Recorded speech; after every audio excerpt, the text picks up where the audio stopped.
আজি মোৰ সোণালী মুৰ্গী পোৱালিখিনিৰ 25 নম্বৰ দিন আৰু 25 নম্বৰ দিনৰ এতিয়া বৰ্তমান আবেলিৰ সময়। আবেলি দানা দি দিছিলোঁ, আপোনাৰ ষ্টাৰ্টাৰ দানা সোণালী, আৰু দিয়াৰ পিছতে পানীও দি দিয়া গৈছে। সুদা পানী দিয়া গৈছে। আজি কুহুমীয়া গৰম পানী দিছোঁ আবেলি সময়ত, কাৰণ কিয় বতৰটো যথেষ্ট ডাৱৰীয়া হৈ আছে, ঠাণ্ডা ভাৱটো আছে, সেইকাৰণে অকণমান কুহুমীয়া গৰম পানী দি দিছোঁ। আৰু এতিয়া বৰ্তমান ভিতৰত টেম্পাৰেচাৰ 25-26 ডিগ্ৰী চেলচিয়াছ হৈ আছে। মুৰ্গীৰ কোনো অসুবিধা নাই।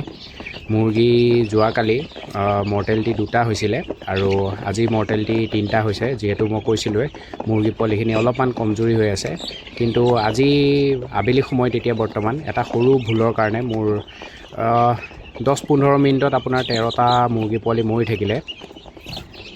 এইখিনি ভুলটো এইটো যে মই প্ৰথম দানা দিওঁ, দানা মানে আপোনাৰ 1 টেমাহে আছিলে, যোনটো পলিথিনত আনো, বেগটোত আনো, সেই বেগত 1 টেমাহে আছিলে। 1 টেমা আছিল কাৰণে মই 1 টেমাই এখন প্লেটত দি পেলাই গুচি গ'লোঁ। মোৰ এতিয়ালৈকে দানা বাচন ব্যৱহাৰ কৰা নাই, এনেকুৱা ধৰণৰ প্লেটত দি আছোঁ।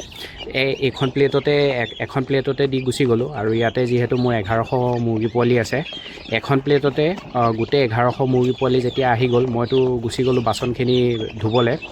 সেইটো কাৰণে গোটেইখিনি পোৱালি এখন বাচনতে আহি গ'ল। সেইকাৰণে যোনখিনি তলত আছিল সেয়া চেপেটা লাগি মৰি থাকিলে।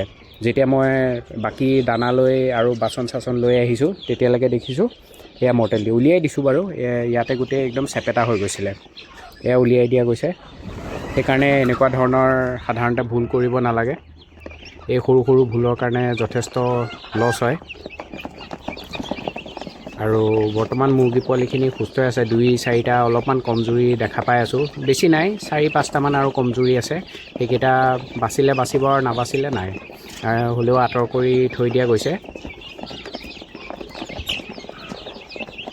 আৰু আজি ভিডিঅ'টো ইমানটো, ধন্যবাদ।